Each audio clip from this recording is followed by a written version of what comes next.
So with that change, is there a motion to approve the agenda? Thanks, Laura. Is there a second? Thank you. All in favor? Okay, great. Comments from the public. This is my standard speech for comments from the public, is that each comment is limited to about 2 minutes, and that as frustrating as it may be, the Board of Education does not respond directly tonight, but will follow up if appropriate. I want to remind everyone that the district has a civility policy, which I'm sure you do not need to be reminded of.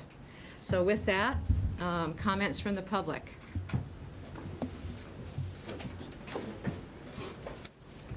And also, if you could identify your name and address, thank you, for the record. So, my name is Jared Martin. I live at 26 Laurel Lane. I want to express to the board, I appreciate you guys sharing the 2021 standardized testing presentation last week, or 2 weeks ago. It was a sobering reality of the challenges that were created from the decisions made over the past 21 months. Even more concerning is that the performance, particularly within mathematics, has historically underperformed. I asked the board to take a common sense approach and engage with the district relative group schools that consistently outperform our district and adopt their best practices. Additionally, on the back of a discussion with a local blogger, I asked the Board of Administration to send out a parent survey in order to gather quantitative data around the engagement of outside tutors or educational institutions by grade and subject. The information will help better reflect the true performance of the applied curriculum and teaching methods to focus improvements going forward. Secondly, the community would be much more understanding of the application of critical race praxis employed by the school through diversity, equity, and inclusion, as well as emotional social learning. Should the actual outcome be reflective of a globally competitive society? The opportunity cost of teaching K-2 science every week is weighted against the benefit of them playing Interland's Mindful Mountain 1 to 2 times a week at the library, telling kids what information they should and they should not share with their parents and friends, as if we want more screen time for our kids anyway. To be clear, the administration must consider proponents of their agenda are supporters or agnostic in the attempts to convince our town CRT is not in the schools. Be honest is an ethos created in Cider Mill, and I ask the board and the administration to live up to the same, opposed to asking a blogger to run cover for clear, unpopular positions, persuade the community, or adapt to the community's principles. Lastly, we should collectively refute the mindset of asking the community to lower expectations. The board and the administration should strive to live up to our expectations or make room for someone who will. We are failing our children. Thank you. Thank you. Other public comment?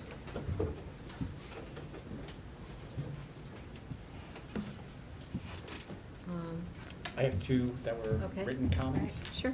Great. So the first one is from Linda DiMatteo Delapine, 252 Mountain Road.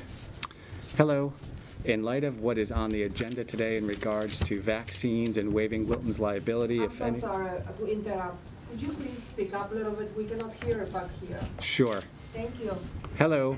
In light of what is on the agenda today in regards to vaccines and waiving Wilton's liability if anyone is injured by them, which may be an inclination that the board is trying to pave the way to mandating the COVID vaccine or any vaccine for that matter, a new article came out showing, quote, the Food and Drug Administration asked a federal judge on November 15th to give it until the year 2076 to fully release the documents in its possession tied to the approval of the Pfizer-BioNTech COVID-19 vaccine.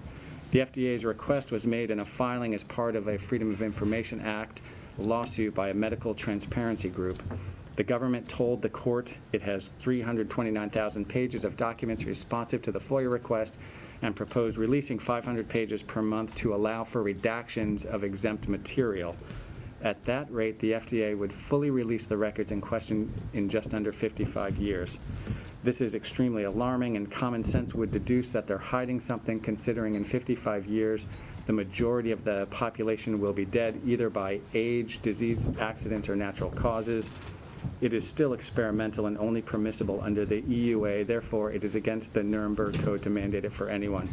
The writer then goes on to publish in her letter here the Nuremberg Code, and then finishes with, COVID will never be eradicated completely, just like the flu and cold haven't. We cannot allow this to change our children's lives as much as it already has, because it is never going away. The flu has a vaccine, yet still exists. Mandating or requiring vaccines to participate in life is illogical and goes against science, considering the above statements. Warm regards, Linda DiMatteo Delapine. The second letter is from Nicole Stacy. Nicole writes, Dear Board of Education, I am requesting a review of the visitor policy of the schools. This is discrimination and really has no basis. Not allowing non-vaccinated parents in schools is stressful to families and students. We are missing out on PTA meetings, school conferences, book fairs, volunteer opportunities. Asking healthy adults to jump through hoops only to wear a mask anyway makes no sense, especially if you believe masks stop infection and spread. The school doesn't require/mandate staff to get vaccinated. Why would this policy hold any value? The students live with us. Cases in the district are very low. The last 10-day period reported 0. Fairfield County positivity rates are at 2%. Fairfield County infection rate is 1.29. This policy has no meaningful value to our school community. Please consider reversal of this policy. Thank you, Nicole Stacy. That's all. Any further public comment? Okay. The consent agenda, is there? Oh, I'm so sorry, I didn't see it. Come on up and identify yourself. Thanks. Hi, my name is Florentina Nica from 9 Forest Lane. My family and I moved here not too long ago from New York City, and in light of the survey that was sent out regarding the vaccination clinics in the schools, I'm very concerned because I don't know if some of you may know, but in New York City they're starting to pay students $100 and can be for them to be vaccinated, and I don't believe children are old enough to consent. And so I want to really stress my concern that if there are clinics in the schools, children whose parents did not consent, and the craziness that may happen will be taken and vaccinated. And so I hope that the board considers certain errors and no accountability and liability that the Board of Education is trying to not have regarding the vaccines, and then having vaccination clinics in the schools. That's it. Thank you. Okay. All right, thank you.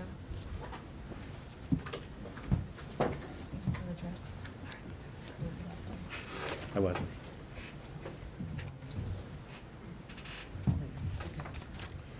All right, thank you. Any further public comment? I just want to make sure I don't miss anybody. Okay. Consent agenda, is there a move to approve the consent agenda? So moved. Thanks. Second? Second. Thanks, Glenn. All in favor? Aye. Okay.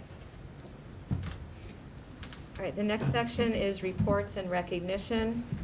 Our first item is salute to excellence. This is a tradition, not that old, but begun by a former Board of Education, where we pick out points of pride for the district. Can be from any, any direction, any sector. And tonight, we are very proud to make our salute to excellence tonight, to be our retiring Board of Ed member, Glenn Hemmerly. So, yay, Glenn.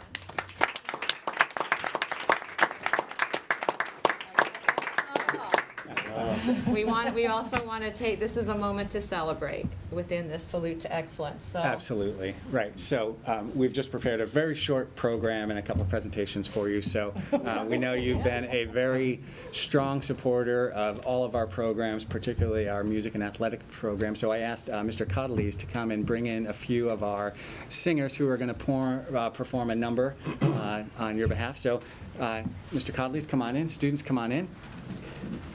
Let me get out of the way here. I just gotta make a big arc. Good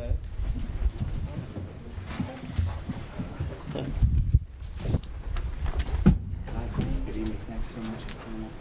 You brought You can come this the way. whole gang. Yeah, we're gonna rehearse because we have the Radio City this Sunday, so I figure we'll tie a rehearsal into this right after. All right. It's getting crowded in here. I'm gonna move on down. And we can use the other side too. I don't know, altos, if you want to maybe go over there. Yeah, altos, you can go over there. Basses, no, altos will go over there. Yeah. And you can go all the way down, you know, you can, I think we'll be able to, all right. Wow. All right, Emmy, why don't you take the sopranos down that way a little bit? We'll make room for these guys.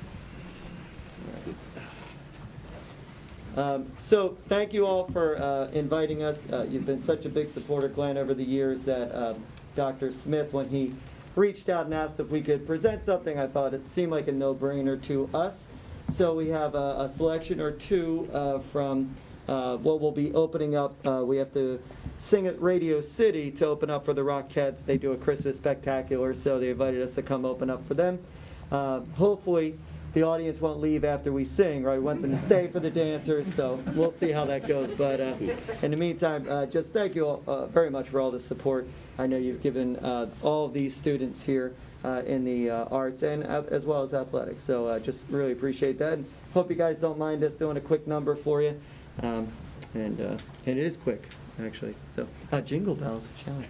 It is going to be Christmas themed because the Radio City is Christmas spectacular, so we had to do what they wanted. See? Two. All right, 1, 2, 3. Dashing through the snow. Dashing through the snow. Dashing through the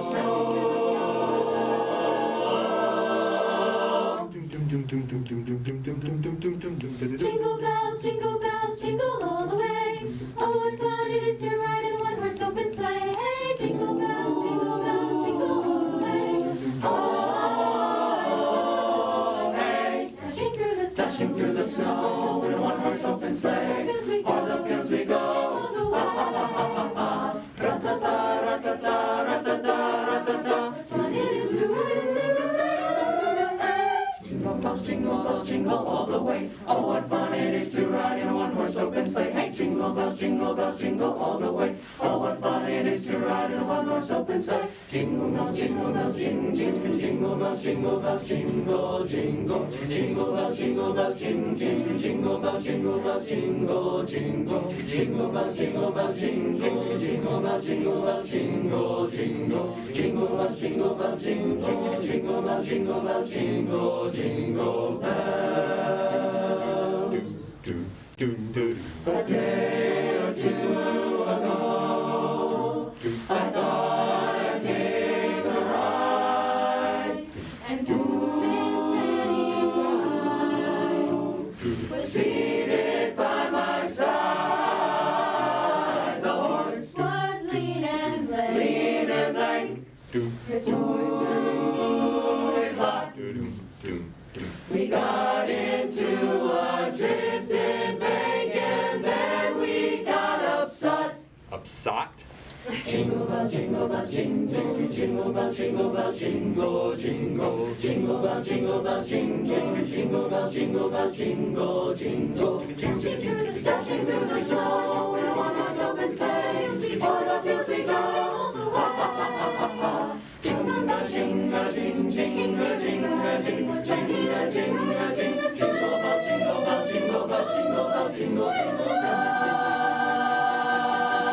Woo!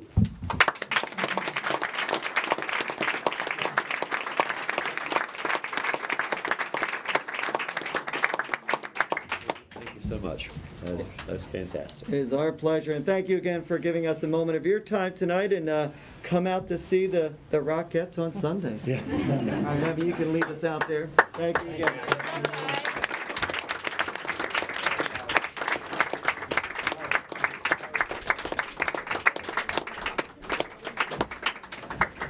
Thank you. Yeah, you guys sound amazing. I'm ready for winter. Thank you. Good luck Sunday. Enjoy. Yeah. Yeah, thanks. You guys sound amazing. Yeah. So you're going to rock Radio City. So great. Thank you. That might be it.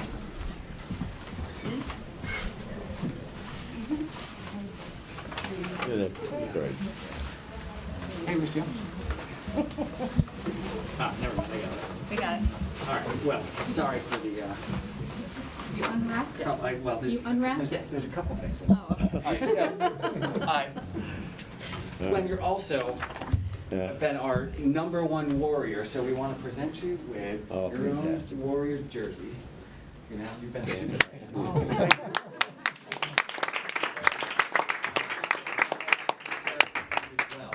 This I will treasure. Absolutely. So Glenn, I'm here representing Wilton High School Athletics. Chris is at an athletic director's meeting tonight, so I'm here in his stead. This evening, we honor you as the ultimate Wilton warrior and a staunch and dedicated supporter of Wilton High School's athletic programs. Legions of warrior student athletes have benefited from your presence, your encouragement, and your cheering over the years. Your involvement as a fan and on athletic booster clubs is nothing short of admirable. Our student athletes and coaches have been very fortunate to have you always in their corner. Thank you for being someone that we could always count on to have a positive influence on our programs, as you care so deeply about our schools and all of our students. There's a thank you card here from Chris, and it contains a gold lifetime membership card for Wilton Athletics. Real gold. A golden ticket. It reads, "This certifies that Glenn Hemmerly is an honored member and entitled to all the rights and privileges to all Wilton High School Warrior home events." Glenn, this has been dutifully earned by your long-term dedicated support of all Wilton High School athletic programs. Once a warrior, always a warrior. We can never thank you enough, and we appreciate your support over the years. Thank you.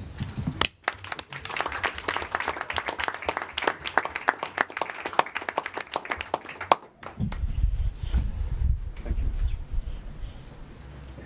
It's been my pleasure. No, we're not done.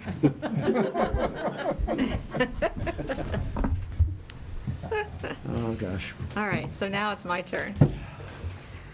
This is from the Board of Education. It's an honor to recognize Glenn Hemmerly for his long and extraordinary service on the Wilton Board of Education. Glenn was elected to 2 terms on the board, but he began before that. He served on the Superintendent Search Committee that ended in the very wise selection of Superintendent Kevin Smith. Glenn also served on the Business Operations Committee, one of 3 board standing committees, and has been committee chair since its inception. The Business Operations Committee includes Board of Finance members, and Glenn has helped build relationships and increase communication and understanding between the 2 boards. Another major undertaking for Glenn was serving on the Miller-Driscoll Building Committee, a complex and challenging project. The resulting renovated facility is now a point of pride for the community. Other Board of Education projects include serving on the OPEB Committee, the Energy Commission, participating in several contract negotiations, and being liaison to the Special Education PTA. For the past 2 years, Glenn was elected vice chairman of our board. Glenn has a positive outlook and open mind to the board. He asks good questions, provides helpful insights, and considers all issues carefully. Glenn is a great listener. He takes parent and community comments to heart. He advocates for the needs of teachers. He respects and supports the professionalism of our district leaders. Glenn both pushes for district improvements and is quick to compliment district successes. Most importantly, Glenn's focus is on what's best for the students. He is a well-known athletic program booster and knows the progress of the teams each season. He takes obvious and great delight hearing about student projects and accomplishments off the field as well. He also has advocated for district initiatives that support the social and emotional needs of students and ensure a strong, positive school climate in each building. He is the first to support new and creative ideas, such as our Genesis program, that help bolster student engagement and success. Glenn has always worked to address the needs of all students. We will miss his energy and warmth. There has never been a stronger or better champion of our schools than Glenn Hemmerly. So thank you, Glenn.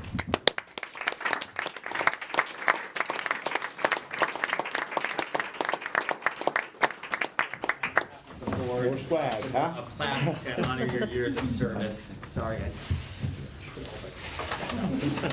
So, Thank you. thank you. Yeah. Okay. Yeah. Well, it has been a long, but certainly enjoyable 10 years. It's been. I look back on it with just great memories. I mean, it's too many to recount here. But I think the two things that I feel most proud of was being on the selection committee that chose Dr. Smith as our superintendent. That's the first. And secondly was co-chairing the Miller Driscoll Building Committee. That was a challenge. And we did build just a fantastic elementary school. We came in significantly under budget, and which is a good thing. And it just, the amount of work and effort went into that by a ton of people. It was just, well, you can't go there. But it was really, those two things really stand out as things I'm most proud of. And obviously, all of our athletic teams. You know, we got three guys going to Army, going to West Point this year. I mean, how great is that? It's just, so thank all of you for your help, your cooperation, your understanding, and I'm going to miss it. I really will miss it. And we're going to miss you. Thank So, you. Thank you. Thanks. Great. We also just want to, We have just a token. a token thank you to Laura Schwem, who has already been feted for her terms, but she has stepped in for the last few months with us, and we really appreciate it. Yes, thank you. So, on behalf of the. And you have to share the chocolate part? Yes. Should I just pass it over? So, right, we'll have it tonight. Okay. So, thank you for pinch hitting. Yes, thank you. Okay. All right, I do not have a board chair's report, Superintendent? Yeah, very briefly, is kind of following on the heels here of Glenn's comment, we want to congratulate our girls field hockey and girls soccer teams. They'll both be playing in the state championship games this Saturday. We also want to say, so if they're up in, I think, Hartford and Weathersfield respectively, so if you're free midday Saturday, please make the trip. They can use all the support they can get. We're expecting them to come home with 2 state championships. We also want to congratulate our girls volleyball team that made a run, and they made it right through to the quarterfinals, and then went down in a tough game against Greenwich, which is recognized as the best team in the state. So really exciting fall sports season. We also want to congratulate our Wilton High School debate team that earned a first-place finish in a tournament last weekend. Gaithry Keimel and Philip Shim won 4th and 2nd place speaker awards respectively, and then took 1st place in the championship round. So congratulations to them, and we look forward to hearing more about their success. And then lastly, we also want to congratulate 2 of our high school video production students, Lucas Magnum and Finn Ryder, who each won the Just Drive PSA contest. Lucas won 1st place in the popularity category and earned a $2,000 prize. Finn won 3rd place in the creativity and popularity categories and earned a $1,500 prize. Wow. So congratulations to those 2 on great work. That's my report. Yeah, good news. That's a great program. We have that's one of the best programs Yeah, we have. yeah. It really is. Okay, committee reports, teaching and learning. Did you meet? Okay. Yep. We talked about parent homework surveys, which we kind of touched upon in the past. We actually put a survey together. It's all ready to go, and it'll go out to families the Monday after Thanksgiving, with possible return date of December 10th. We talked about instructional time. We on the board have talked a lot about kind of preserving instructional time and not jumping off to different assemblies and whatnot. And I think that Kevin spoke with all the building principals and kind of came up with Cider Mill and Middlebrook seem to have the most, or had the most in the past, kind of interruptions to schedules. And both schools have successfully found ways to minimize them, and still allowing the kids to have some fun things to do, but also giving us a few less interruptions. And it seems like at Miller Driscoll and the high school, there's just less of that going on, so it wasn't really too much of an issue. Middlebrook schedule came back up again. I know you guys have been trying to figure out if we're going to make a change or not make a change, and what would that be, and trying to figure it all out before budget season. And there's possibly 2 options on the table, but we're still working on that. And then the last thing we talked about was transdisciplinary learning at Middlebrook. And Fran Compar was there today to just kind of share. She actually started all the way through K through 5, and then we kind of talked about Middlebrook a little bit as well. And it's a very long discussion, and the main point of it was us trying to find ways to have creative, hands-on learning in addition to our typical teaching format. And us as a board maybe being supportive for some out-of-the-box possibilities. And more to come in the future. Okay, thank you. Yep. Policy? We did not meet. Okay. All right, Glenn, you're Yes, up. business ops, we met this morning. The 2 primary points of discussion. First was Kevin provided us with a fairly thorough and a pretty good analysis of our budget performance over the last 10 years, and then going out for the next 5 years. And all of this discussion centers around getting our budget process coming forward. So we have that to look at and analyze. And the other piece was a fairly significant spreadsheet comparing our teacher contract with all of the other schools, systems in our dirt, and trying to compare where we're good, where we're bad, where we're missing, whatever. Because our contract will probably begin negotiating next August, I guess, this coming August, as the contract expires the following year. So we had a lengthy discussion about both of those topics, and then a brief discussion about the capital expenditure program that's underway, or the renovation expense program that we're working on. So. Okay, thank you. Yeah, it's the beginning of budget season, so. Budget season's here. We're Yep. teed up. Okay, that brings us to our review and discuss section. There are several new course proposals. They come out of the Teaching and Learning Committee. So Jen, did you just want to tell us a little bit about that? Sure. At our last committee meeting, all of you presented to the Teaching and Learning Committee just about what your class might be and all the different aspects that go into that. So tonight you're here to kind of talk to the rest of the board about it. And I guess in part, it's an awfully long process, and although to the public it doesn't seem like a long process, it actually is. And I thought maybe either marine biology or DBT or the intro to exercise science and sports medicine, you guys are the newest kind of courses, and I thought maybe you guys could talk about how long it takes to go from having an idea of a course to actually coming in front of the entire board. If you guys wouldn't mind just a minute into your longer discussion. Sure, absolutely. All right, great, thank you. So we have Yeah, go about ahead. 7 of them Kick it to off. go Yeah. through. Yeah, however you want. Some around math, science, wellness, and social studies. And so I'm going to turn this over to Bob now, who's going to introduce each course and the people who present. Sure. So, Trudy.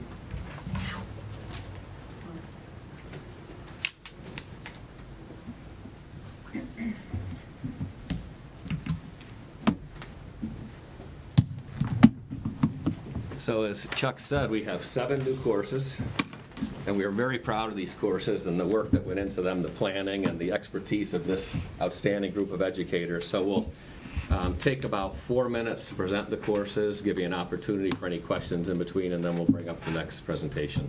So we have our very own Dr. Trudy Denton here for our 2 math courses, Algebra 1 and Geometry Accelerated, and Geometry, Algebra 2, Pre-Calc Accelerated. Dr. Denton, thank you for being here. Thank you. Good evening. I was just sharing, this has been a long time in coming.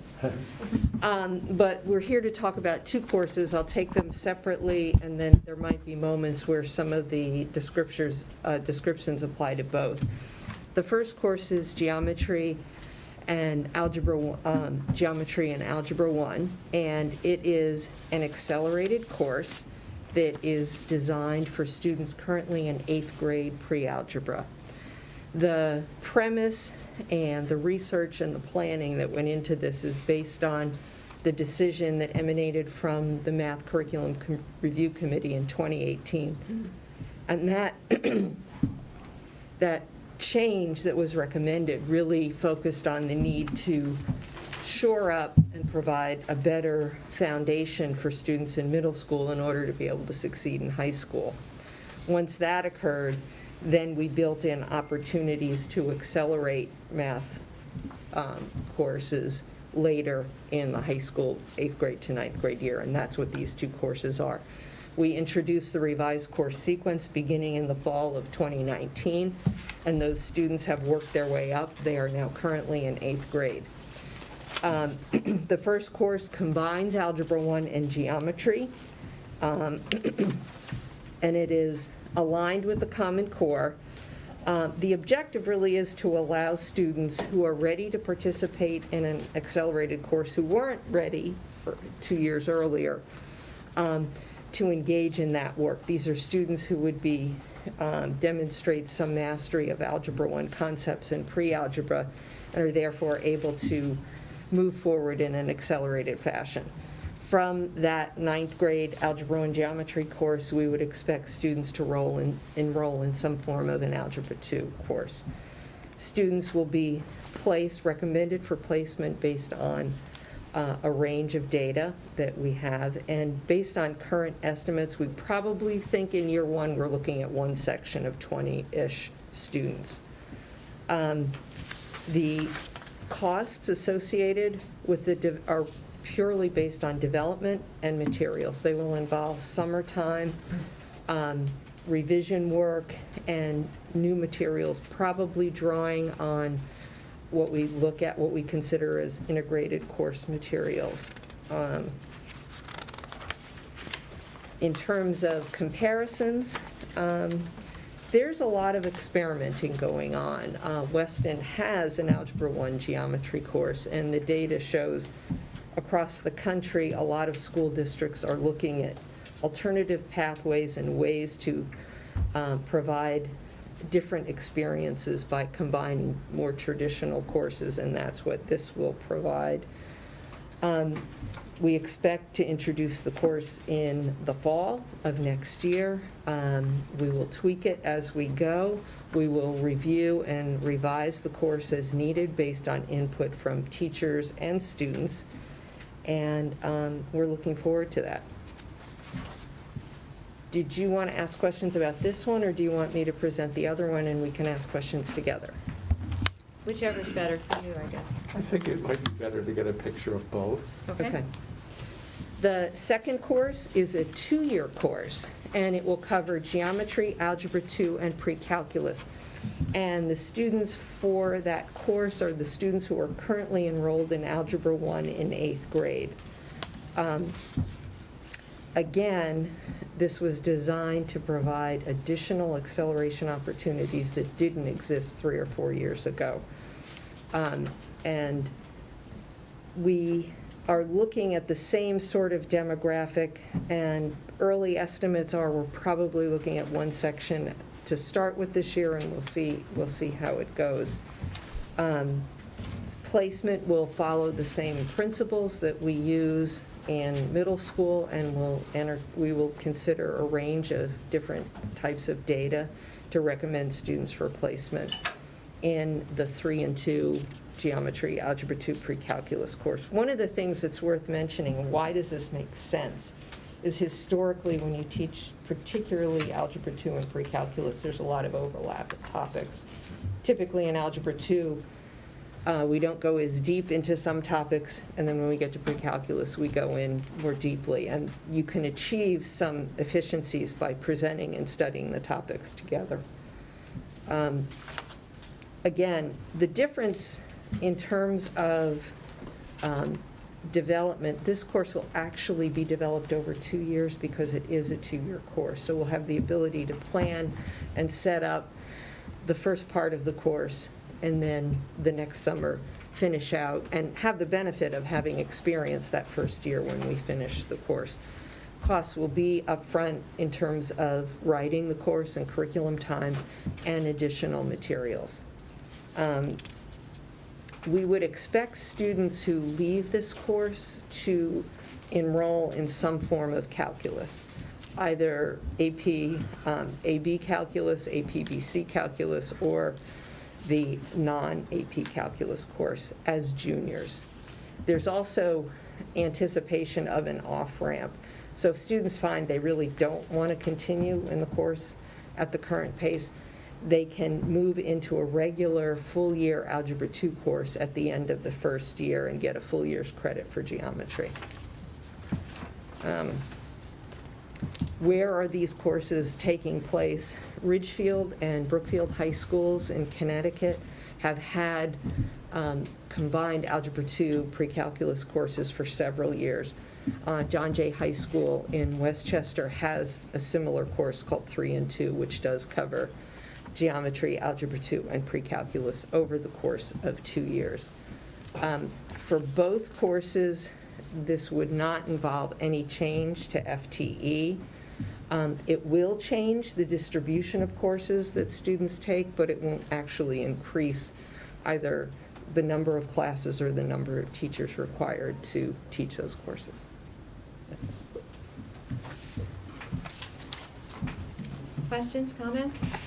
Yeah, in both of your presentations, there are a series of questions. Mm-hmm.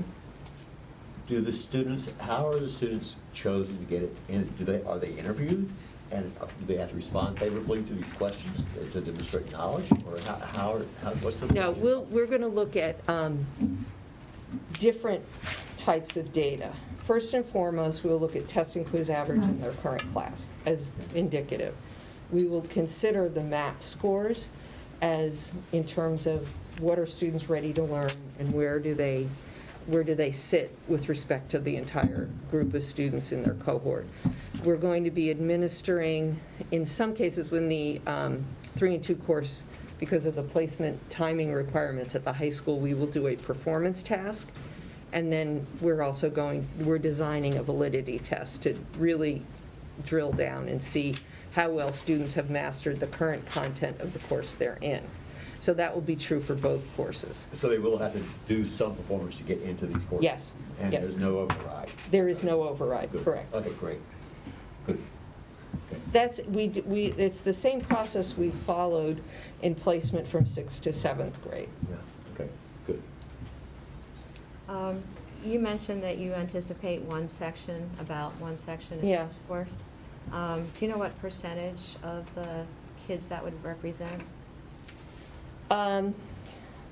It's probably around 10%, maybe just under 10%. If you're looking at roughly 300 students in a grade, it would be just under 10%. Okay, got it. Like 25 students in each of the courses. Yeah. Yeah. Okay. I noticed that there's an off-ramp for when you're in the 3 and 2 Mhm. program.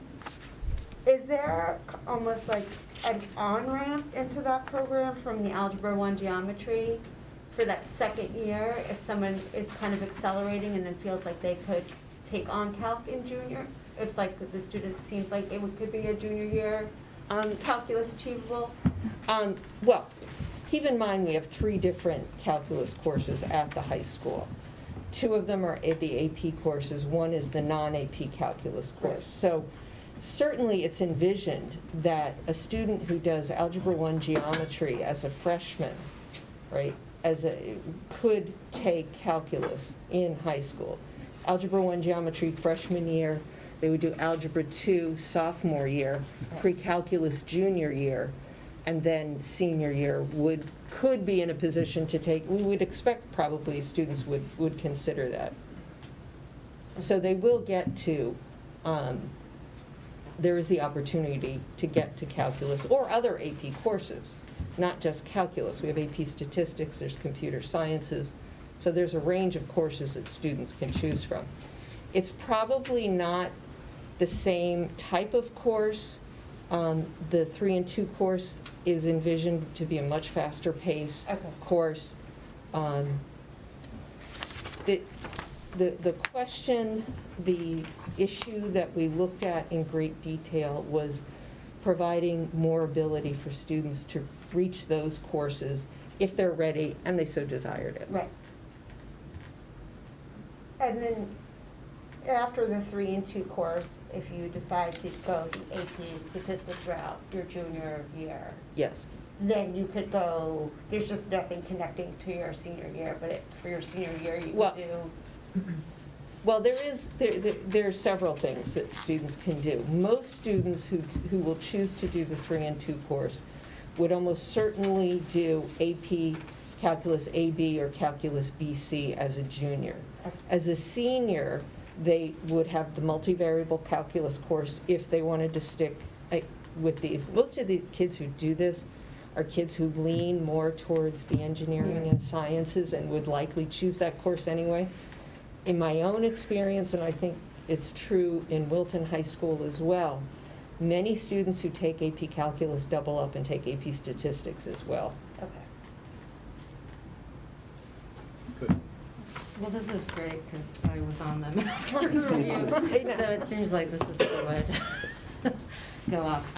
But, you know, I'm aware of all the work, and also, it felt like it was a 5-year plan, but you really started working on it a long time ago, and I think it's a great example of innovative and the hybrid of, you know, existing curriculum and creating curriculum and really addressing the needs of our students and the different levels. And it was, math curriculum review is still one of my favorite curriculum review committees because of the students' participation, and they're different, you know, they weren't, you know, usually it's the AP kids come crowding in, and these were kids with all different backgrounds, and the social emotional component of it, I thought tied in beautifully, and I really was impressed with what you all created, so thank you, Trudy. I'm glad I'm here for tonight. Thank you. Yeah, and I like the way that it does open up more choices for students, because some of them will come later to math or just get inspired a little bit later that, oh, I really, you know, want to pursue this, and there's a lot of great options. So it's Right. flexible, and yeah, students should be able to find a successful path through math through high school. That's the That's goal. great. That's the goal. Thank you. Any other questions or comments? Yeah, on math? Yeah, I want to go back, you know, asked this question numerous times before, not only about math, but in other areas. We know the districts that outperform us in math. Can, at some point, I think the board needs to see a comparison of what are they doing versus what we're doing. And I've asked this in different areas a number of times, and I think we need to really look at that and figure it out. Are they doing something differently, that dramatically different from what we're doing, that is enabling them to outperform us, to beat us consistently? They outperform us. And I don't know that we've ever, I'm not aware that we've done that deep dive. Maybe you have, and it hasn't been shared, we haven't seen it, but. It was certainly done during the curriculum review committee meeting, and I think some of the recommendations reflect some of the learnings that we had with that. But Glenn, if you're interested, we could review that again with everybody. Yeah, I think math, you just can't put too much emphasis on it. You really can't. Okay, great. It's the, okay. But one of these classes isn't the cohort that's, Pardon? I mean, these are both classes that are pretty rigorous, aren't Yes. they? Yeah. This isn't the students that we're concerned about, their test scores. Oh, I understand that, yeah, this is, but we're talking about math. Yep. So the question is raised, Right. what, if anything, are they doing that we're not doing that we should be doing, period? And I think I sent a question in, a little bit related, which is, you talked about the Middlebrook revised math course sequence. And unfortunately, COVID happened kind of in the middle of all that. So whatever data we could glean from the older structure and this newer structure, I'm not sure such data exists, but as time goes on, I guess we'll see more. But that's important too, because that's a piece of It's the unfortunate puzzle. that we implemented the changes about the time COVID hit, so it's Right. really hard to, but I would point out that our 8th grade, which historically has been underperforming, this past year had its best performance. And that's the group that. That started, yeah. Started. Okay, well, if that's, It's yeah. encouraging. It's Yeah. anecdotal, I mean, Yeah. it can't. No, yeah, not yet, but we could look at it closely. All right, so thank you. Okay, great. Thanks, Ruth. Thank you. Thank you. Thank you.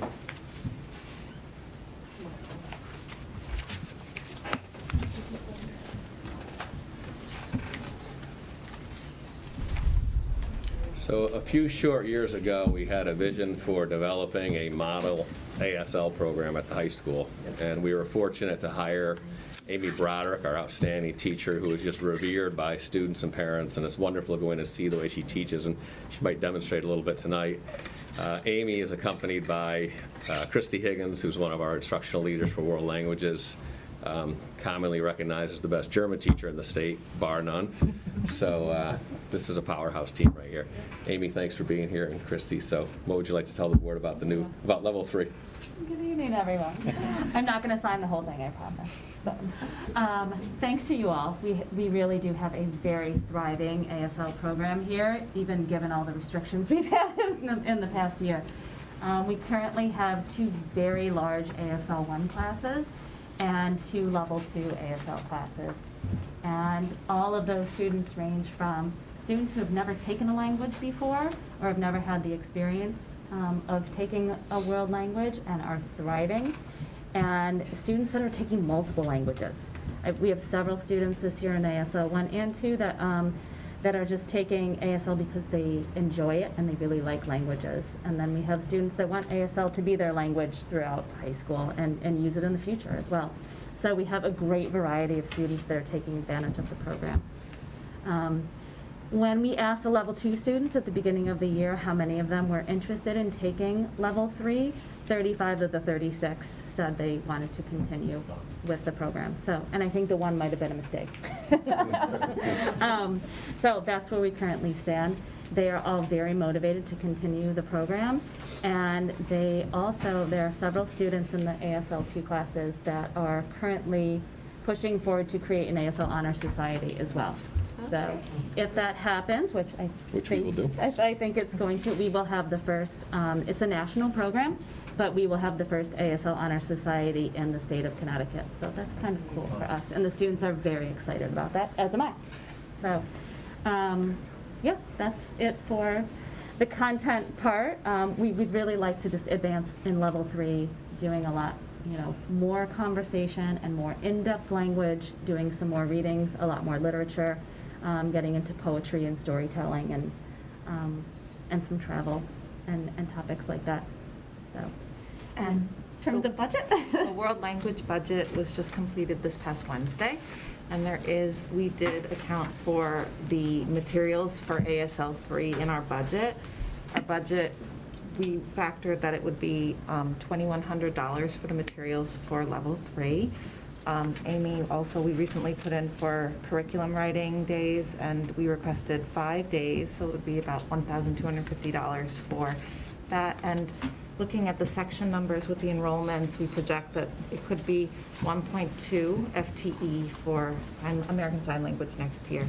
And the course is in alignment with the NEASC recommendation from a few years ago to increase and broaden opportunities for all students to reflect diverse career paths.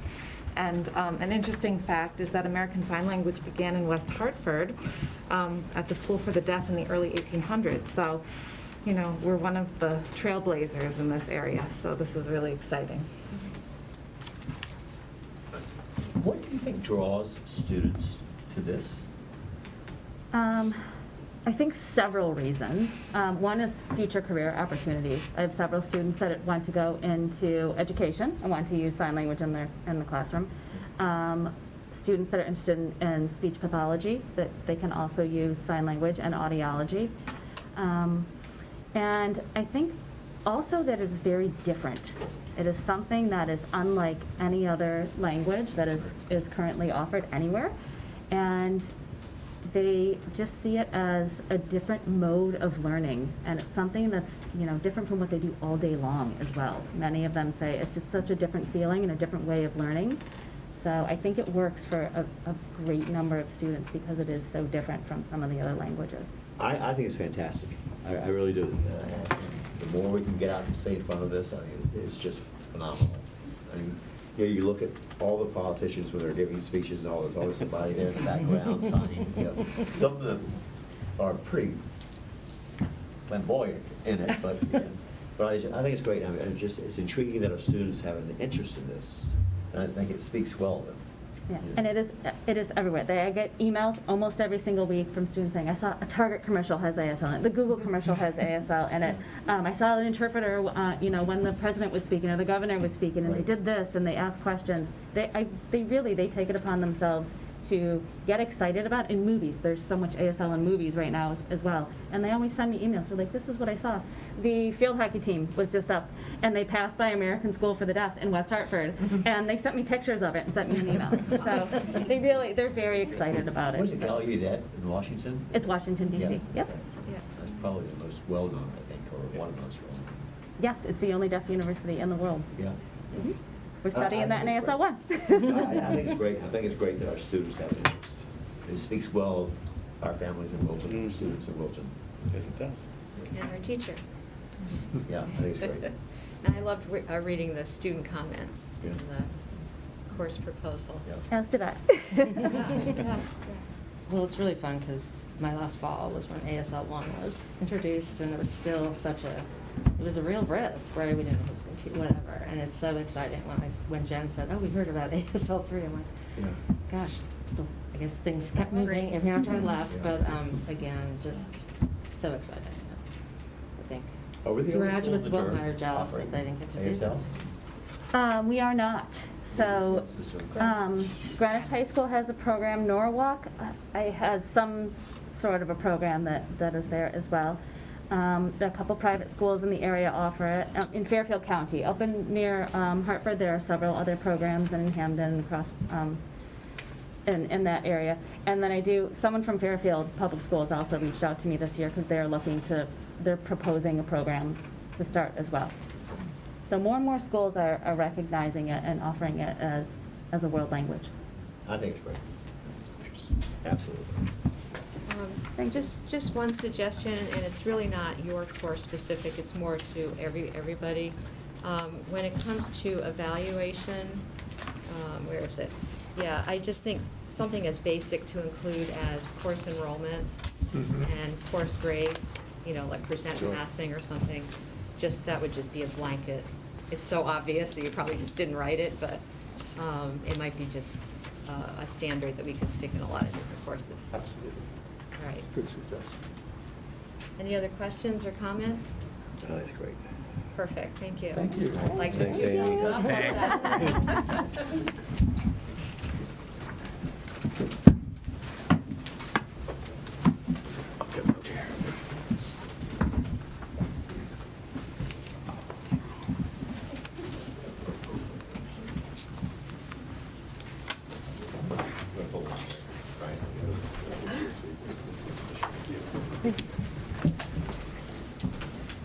So our marine biology course, which we're very proud of, we have a marine biology expert in Sue Stedham.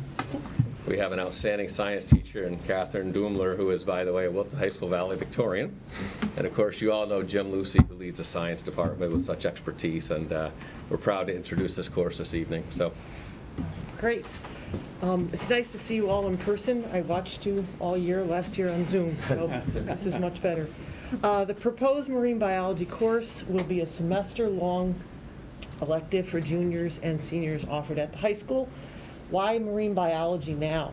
Well, you were asking how long these courses take. This is something that I've always wanted to propose, and with the last couple of years of disrupted education, we decided to wait until now to get this moving forward. There's not a day that goes by that we don't hear about some aspect of ocean life in the news that's being affected in some way, from climate change causing sea level rise to ocean acidification, and in turn how this affects all of us.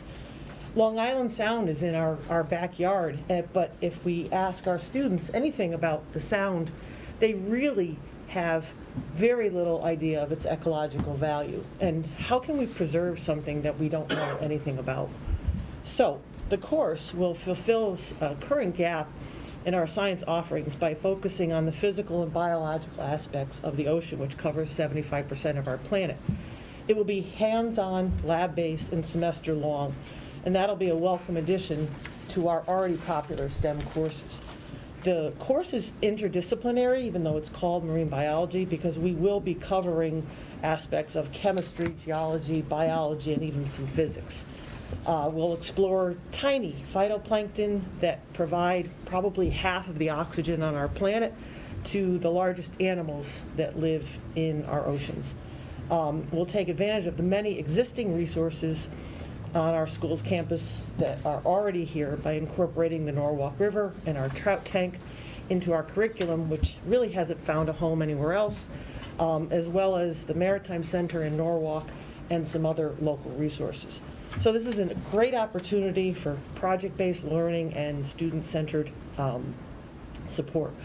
We polled our science students, and we were kind of surprised by the result because we had interest among 65% of the 400 students who responded. So they were interested in taking the course, and some of them were interested in taking the course who wouldn't have taken another course because it's a semester, so it fits in. And then many of the students were interested in taking this in addition to another science course. So it seemed like it would be a popular way to at least increase enrollment among some students who might not take a science course their senior year because they couldn't fit in a year-long course. Yeah, and so while we were talking about this course and sort of designing ideas for this course, we also found that it fit in really nicely with the Portrait of the Graduate framework. You know, everything from when they're researching and investigating the ecological importance of those oceans, that's really getting at that active, socially sensitive citizen strand. When they design solutions for the coral reef impacts, they're developing those skills to be creative entrepreneurial thinkers as well as courageous ethical leaders. And honestly, it fits into all of those so nicely. I'm mindful of time, so I won't go over all of them. But in so many aspects, we just felt that this course is allowing students to develop those skills that they need to not just be successful students, but to also be successful beyond high school. And then in terms of cost for the course, in our proposal, we included $1,500 for summer curriculum work, so that would be about 6 days. $7,000 for a textbook and related supplies for 2 sections. And then another $7,000 for lab supplies, equipment, technology, and field trip support. So that came to a total of about $15,600. And then the other great thing about the course is that because it's a marine biology course, it's requiring just the biology certification, so we wouldn't need any other additional certifications or special training to be able to teach it. If I'm a student taking this course, what do I take the next other semester? What typically is there a natural relationship between marine biology and chemistry or whatever? Well, we're also looking for developing a research course that's coming for a semester or for a year. We're also looking to look at some chemistry electives, like the chemistry of cooking. So as of now, this course would stand with our forensics course and other elective courses. So it'll give genetics, human biology, so the students will have an opportunity to take this and then another semester course. Would this ever evolve into a full year course? It possibly could. Possibly could, or have a marine biology too. Yeah, I mean, there's a ton of stuff. Yeah, absolutely. You were saying how you would evaluate the course as we're going along to determine the topics that the students were most interested in. So develop along those lines. There is a textbook and there's a kind of a standard curriculum, but we live in such a perfect spot to really take advantage of some of the natural resources right in our backyard. There are students, when you ask them, where does the Norwalk River go? And they're like, I don't know, the ocean? They're not making that connection between what they do fertilizing in their own backyards and seeing how that fertilizer might be adding to the nutrient load in the sound in Norwalk Harbor. So it's really a nice opportunity to make those connections. I think it's great. And I had no idea we were actually raising trout already at our school, so. Yes, for years. You can come see them when you visit. We'll show it to you. Visit on the Yeah. 29th. Stocking the river, right? Yes. Stocking the Yeah. river. Yep. Yeah. We call Mr. Lucy the father of all trout. If you can look, I have my fish socks on for ichthyology, so. Although I will say his first, they all died, but that was, you know, a Trout little risky. I do remember. He's improved since I then. do remember, I do remember a former principal at a faculty meeting asking me in front of the faculty, how many died this week? So these are things that one never forgets. Maybe it was the principal's fault. Yeah, I think this is great. I think all these things that we're doing, giving our students, really just unique opportunities. It's fantastic. It really is. We're actually one of the few schools that's not currently offering some aspect of marine biology. When we surveyed Ridgefield and Westport and whatnot, the one school that didn't have anything was Weston, and I think it's because they're such a small school. Yeah. Buchanan has it, Darien has it, so we're run behind. Okay. Catching up quickly. I think it's great. Thank you. Thank you. Great, thank you.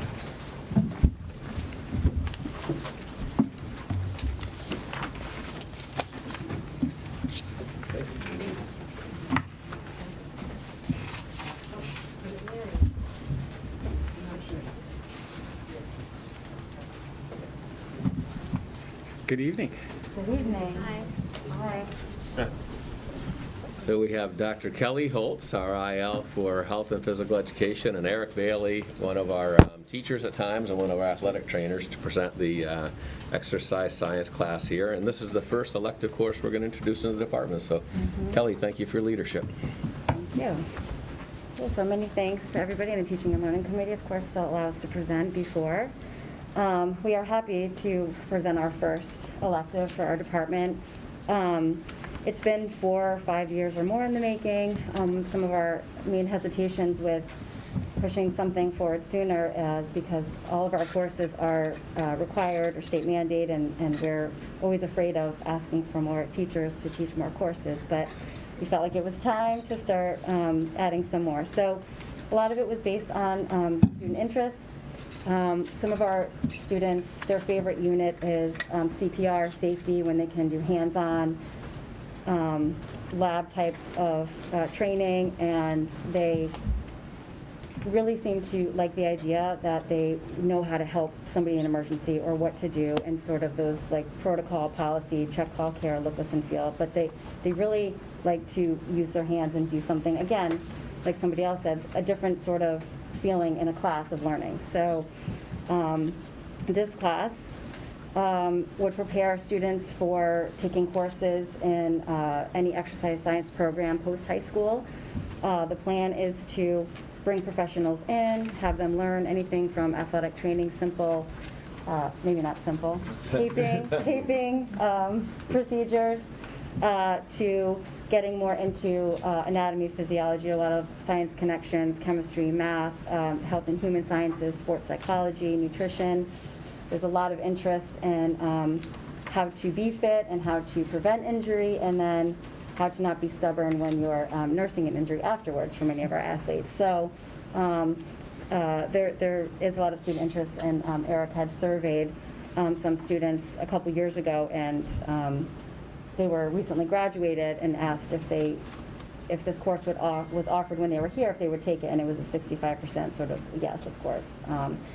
We have a large athletic population, as we know, and so many of them come down and pick Eric's brain anyway, just to kind of like be in the room and be with the equipment and kind of know what's going on. So we'd like to offer this as an elective for 11th and 12th graders to begin with. One section, maybe two, which would require additional FTE .83, I guess it was. The startup for cost would really just be the materials of the tape and anything else, which would not be more than $300, say if it was only one section. And then starting out with some initial introduction to exercise science, sports medicine, textbook. There are curriculum days that would be required to put the whole class together, but we're following outlines and guidelines from existing courses that have standards that are already approved and recognized in the field as the kind of top of the line if you're offering a course like that. Let's see.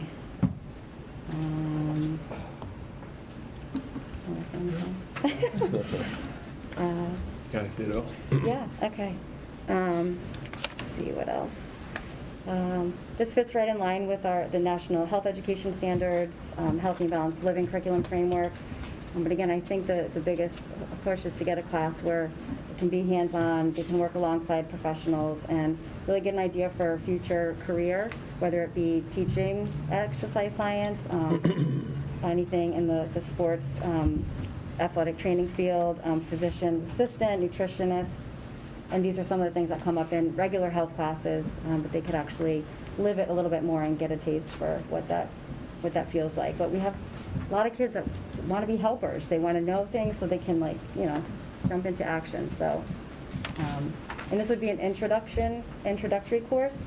So we didn't have an idea to have any prerequisites at this time. If we were to extend it out or go a little bit further, some other schools do require a health class to be taken, or biology or something like that. Schools in the area that have courses that are similar would be St. Joseph's and Trumbull. Greenwich has a course. I think it was Norwalk High School and Brian McMahon. Norwalk and Brian and what is Stanford? Yeah, and Stanford as well. So this would be our first.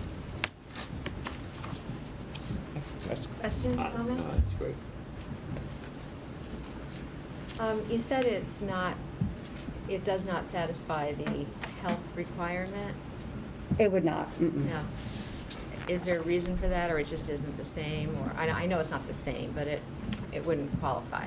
No, the requirement for the adolescent health class that it is right now is comprehensive, so it goes over every single topic, and this is more pinpointed towards the science, sport, medicine part of it. And when you said no prerequisites, are you recommending it for any particular grade level? We were thinking 11 and 12 first, and then if there was more interest, we could open it up.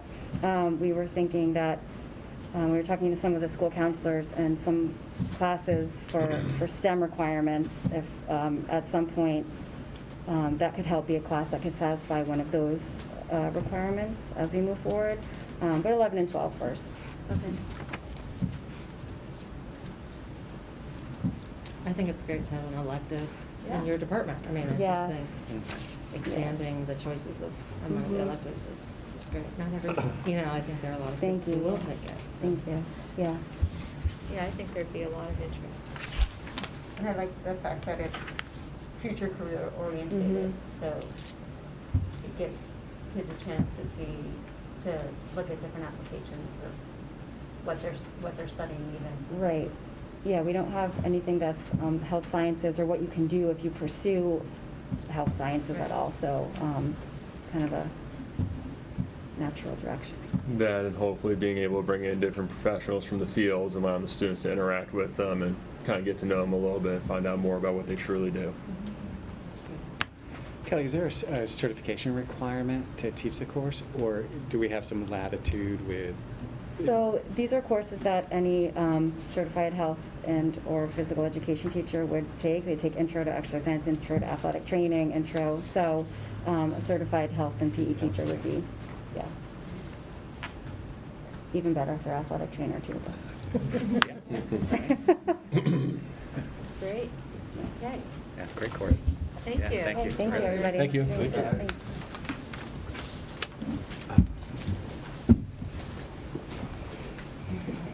Thank you, Kelly.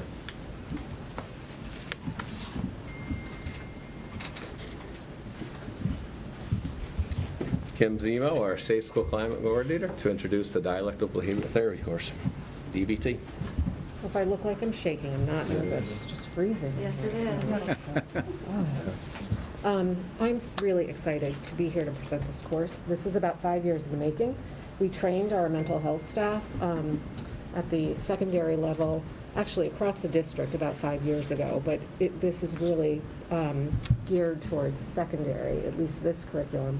And so we've been working using DBT skills in small groups and individually with students through our mental health staff. So the idea of an actual course where kids aren't pulled out of the academic curriculum, we're really excited.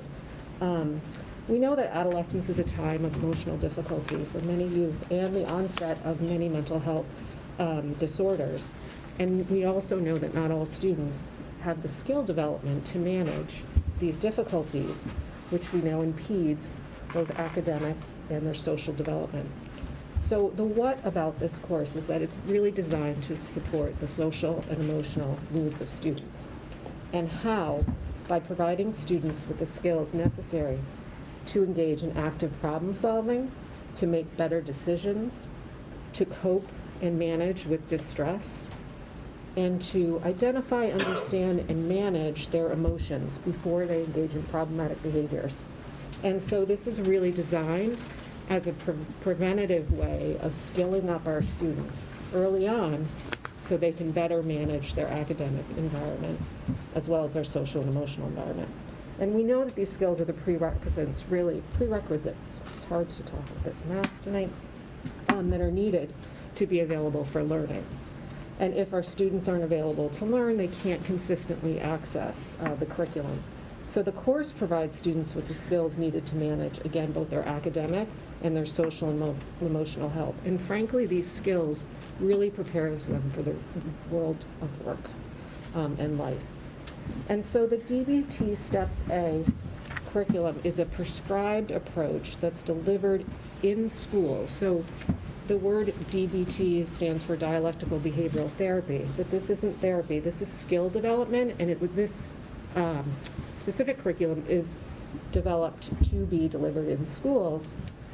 Does not have to be delivered by mental health professionals. Teachers can deliver it. And the reason why it's such the perfect setting is because the skill acquisition, and then the students can practice these skills in the setting with real life scenarios. So the skills are explicitly taught and geared towards the issues and stressors that face our teens today. So the domains that DBT covers is mindfulness, which helps our students be able to increase their awareness about self, their attention and self-control. Emotion regulation, so they can learn to manage emotions more effectively in their relationships as well as decision-making. Interpersonal effectiveness skills, and that domain is helping them to better interact in their interpersonal relationships, both with their peers and adults.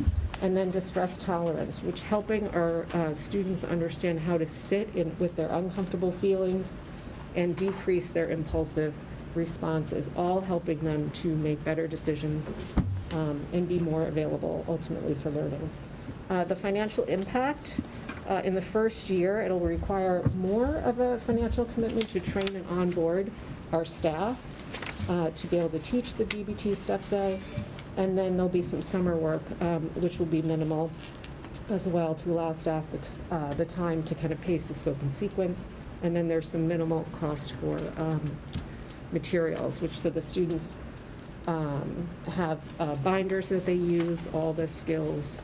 They track their progress using diary cards. The way the course is structured, the skill is taught, they practice it. For homework, they come back in and talk about how well it worked, where the successes were, and then moving on and developing over 30 skills in total. So that's really the summary of what we're looking to do. any questions? So, it struck me, the first thought that ran through my mind, the students who choose to take this course, are they going to be stigmatized by their peers? Hey, what's wrong with you? Why are you having to take that course? And how do we present it in a way that prevents that from happening? I think the way we present it to students is important so they understand the benefit of it. I can tell you the kids, the pilot that we're running now, the idea to take time out and focus on this, they see the benefit right away and are like, the kids are like, I wish I had this course sooner. Oh, So those that are participating. The question is, I mean, how do we've got to be careful and really thoughtful about how we present it to the students. So How they're recommended or. Why are you taking that course? What's wrong with you? Kind of thing. And that happens. I mean, kids can be brutal sometimes. Yeah. And I think a lot of it, dealing with that up front or how we present is going to go a long way to how that's handled or how it's approached. That was the first thought came into my mind is, wow, what's wrong with you? Why are you taking the course? Well, those discussions are certainly done privately on an individual basis. I think all of our teenagers can benefit from skill development and no doubt helping them to understand it's skill-based, it's not treatment-based. But it's a good point. But I Just being thoughtful about that. I mean, I don't know how conversations we've had about DBT, but, my daughter had a chronic illness, barely, without DBT, she would not have been able to graduate from high school. 4 years later, she's going to be graduating from college. I mean, it deals with it's not, I know kids will be cruel, but there are other ways that DBT works. I mean, to deal with chronic pain, it's been a lifesaver. We just need to be very thoughtful about how it's presented, how we announce it, how we. Well, and the title of the course is a wellness seminar for that reason. I should have pointed that out. In terms of calling it DBT, which, could, I don't know, kids understand what it is or not, could have, a connotation, but. Yeah, right. Everybody, all of it should be a requirement for everybody. Well, no, right, and Nora was taking it, to deal with pain, but it's still the same skill set, and so grateful to it. I mean, when I saw this, I was, once again, Mindfulness, wellness, DBT, a lot of this has become very normalized in schools just because of the way things are developing in society. So, Glenn, I think I agree with you. I think probably even a few short years ago, it may have been even more in the specter of, why would you be taking this course? But I've just seen a shift in both students and families, and it's a healthy shift towards building the skills we need to be succul in the course, but across the curricula. So, no, I think it's great. I just think we need to be mindful of that, be aware of what could, that possibility that it could be something negative. Sure. That's all.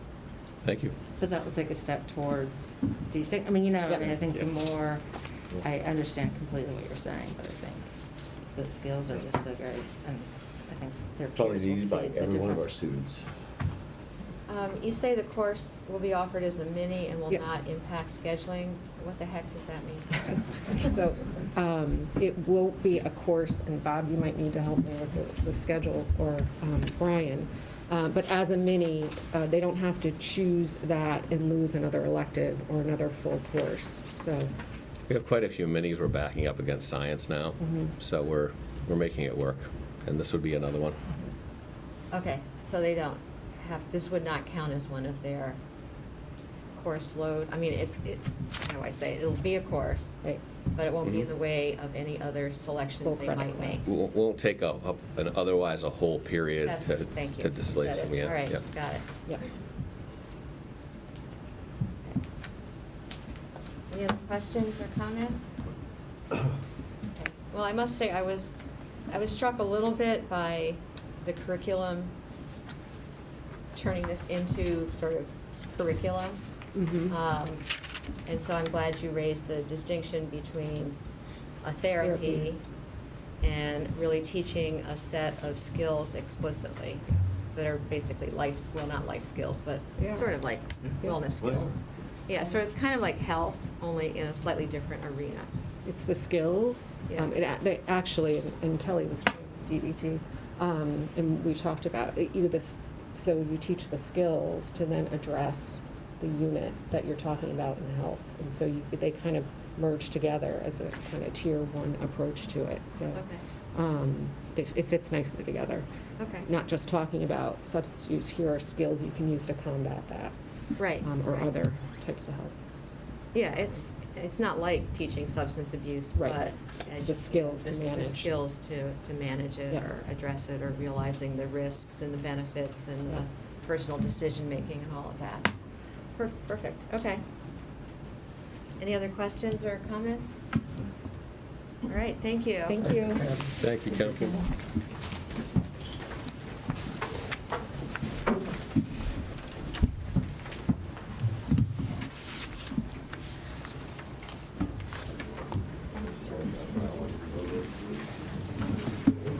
So there's a lot of excitement in the social studies department about our Black and Latino studies course. And we have Lara Fayek and Molly Palmer and, of course, David Willock, our instructional leader, to introduce the course tonight. And one of the social studies teachers was recently saying how excited people are to teach this course, and people will be lining up to do so. So what would you like the board to know this evening?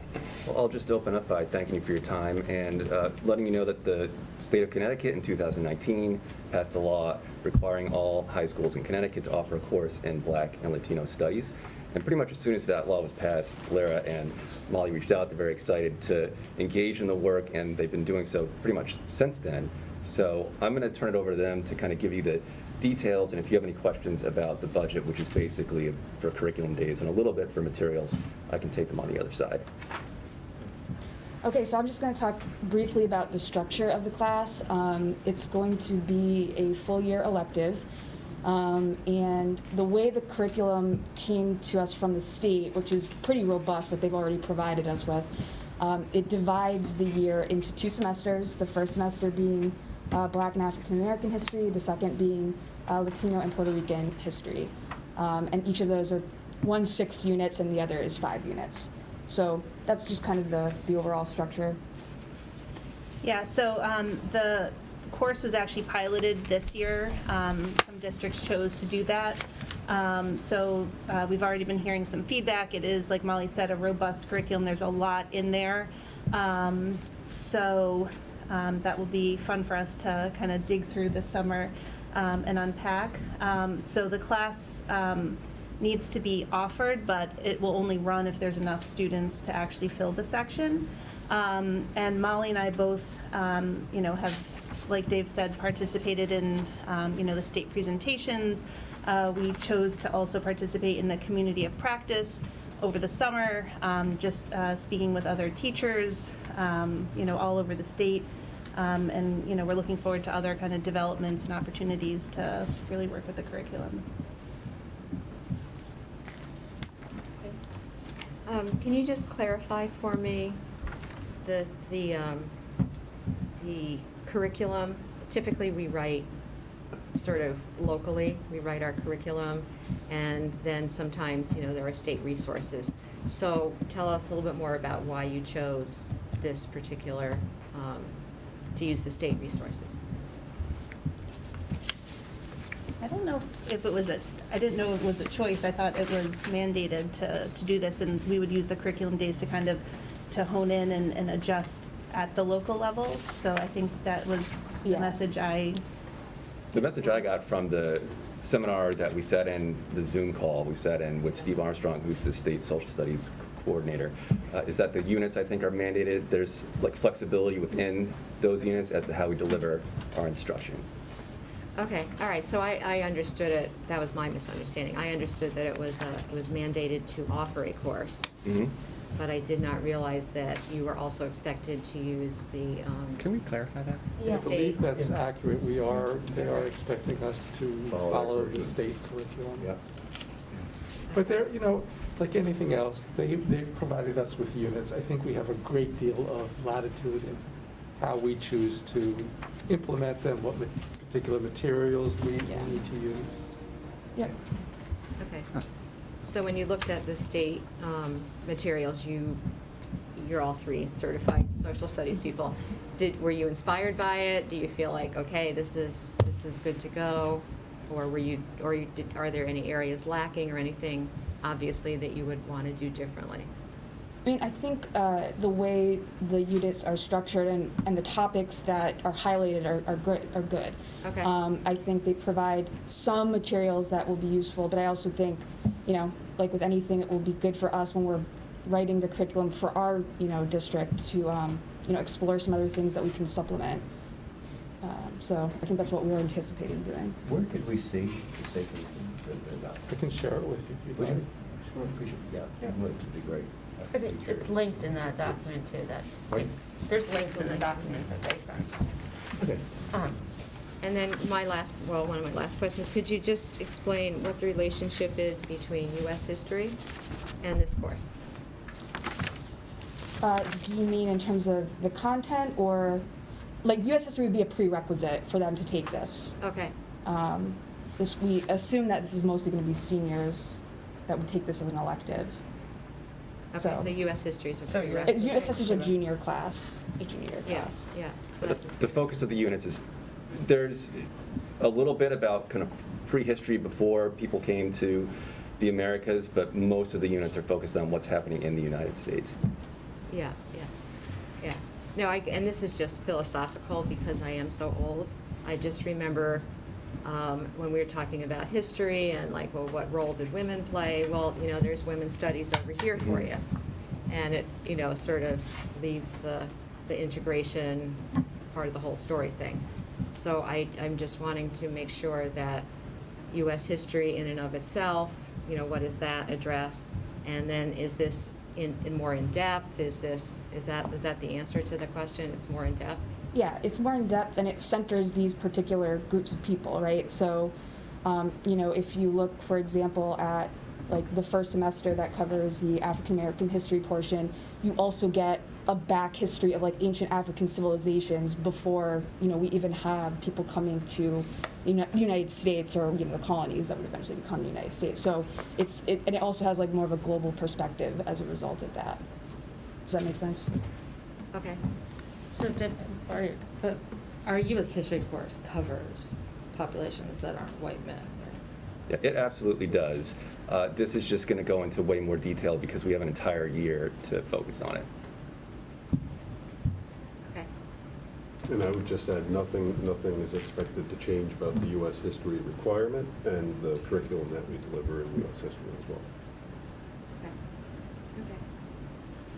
Okay. And this is based on who signs up. Do you have any sense of interest level? It's an excellent question, and thank you for it. I don't know how many students are going to enroll, so I'm going to be very curious in the springtime when we sit down to see if we have enough students to run a section or two of this class. What's the number? I think that we would take a look at that and compare it to other cutoffs that we have for any other electives that we run. But The minimal number to offer it for Yeah. enrollment? It's usually 12 to 14 is kind of where we think, okay, can this course run or not? There are a lot of variables in play. If I don't want to go too deep in the, if a course is a succession of courses, we don't pull the rug out from underneath kids, so we would offer a third year of a language, for example. So we'll see. We generally, in social studies, we cap courses at about 27. And so we'll see what enrollment is and whether it's, one section, two section, three sections, and we'll see. It's an upper class elective. Will there be any attempt by like the 11th grade history teachers to encourage students to take this class? Or is it just going to be offered because we have to? We usually will advertise to other classes, especially with the upperclassmen electives. Like sometimes people put a little video together or a little blurb or a pamphlet if you're interested. Come visit. So I think we would definitely be advertising to the students. Any of these courses we would publicize on curriculum night and also in our program of studies. So we would, all the new courses. Yeah. Did any of the surrounding Durham schools, were they part of the pilot? Do you know if any of the schools are on this I don't pilot? know which districts piloted. I'm not sure. It may be in that really, really long doc that we got towards the end. I remember reading it when we first received it. If you look at it, it's pretty voluminous. I didn't hear any of their counterparts say that They were fine, piloting. yeah. Or if there was an opportunity then before you start doing some of the curriculum planning to talk or discuss with people who piloted it. Well, I think you This have year. that opportunity. Yeah. Okay. And the community of practice that we participated in over the summer, we have, I get emails from them periodically checking in, surveys, more Zoom meetings to check in, so there are those opportunities. The CES is offering some training in January, too, free of charge to any Connecticut teacher that wants to attend.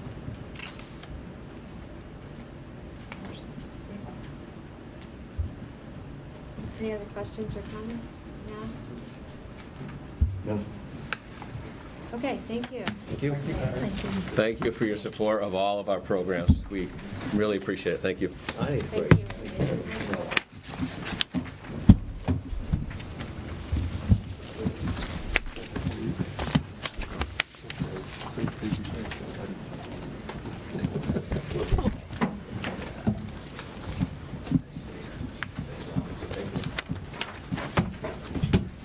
All right, class size report.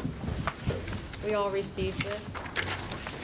And thanks to Lucille and company for putting all this data together.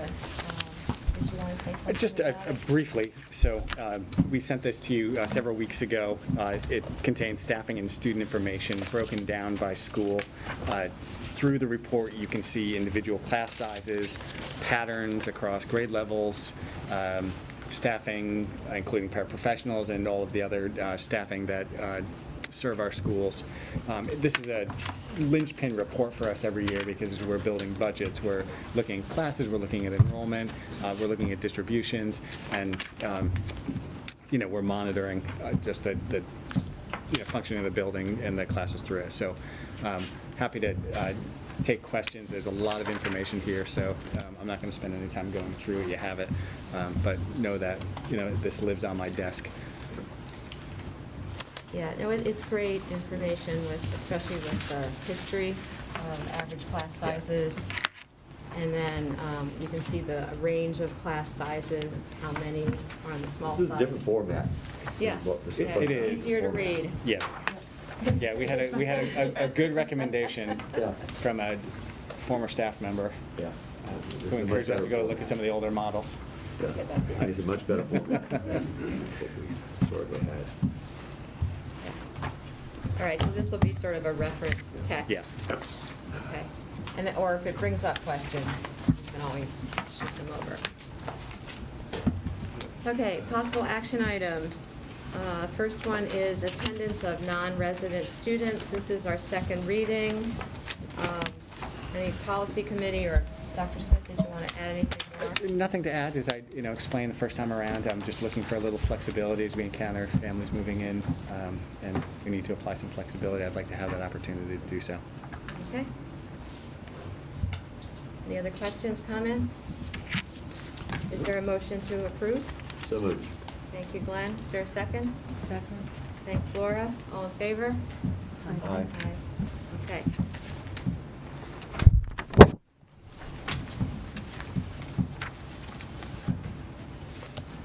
Next one is policy 5141.3, health assessments and immunizations.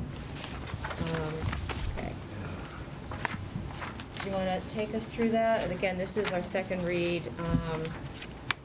Right, so as I explained at the, when we first presented the policy, we've had, this policy's been on the books for a long time. There was a change in the law last May to require, particular immunizations beginning at preschool. So when the policy committee met to add those changes, we reviewed the policy again, and then looking at the language, we compared that to the Shipman and Goodwin model that we often reference. And the Shipman model just presented much more cleanly, and so I supplanted a lot of the old language with the new Shipman language. So they've signed off on this ship. Oh, yeah. So there's, now it looks really messy because you see the old with the new. right. And the substantive change is reflective of the changes in the law as of last May. And Can I be honest? Geez, of course. Not actually read through the entire thing. Can we just table it till next time? Sure. And point of, just a question. There's a whole list of the requirements for Yes. vaccinations. And this does not have anything to do with the COVID vaccine? No, it does not. This is reflecting the changes in the law, and so reflects current law. Okay. All right, so nothing to do with the COVID vaccine? To be clear, nothing to do with the COVID vaccine. Okay. All right, so on Jen's request, let's table this for next time.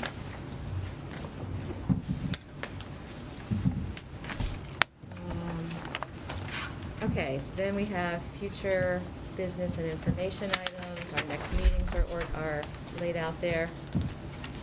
Brings us to comments from the public. Are there comments from the public?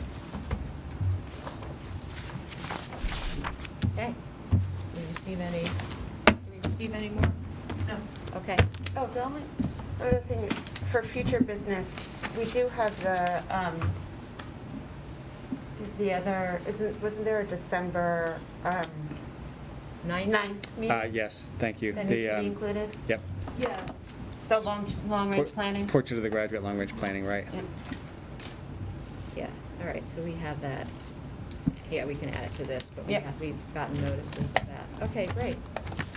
All right, so we've gotten through our agenda. No comments from the public, so our meeting is adjourned. Thank you, everybody.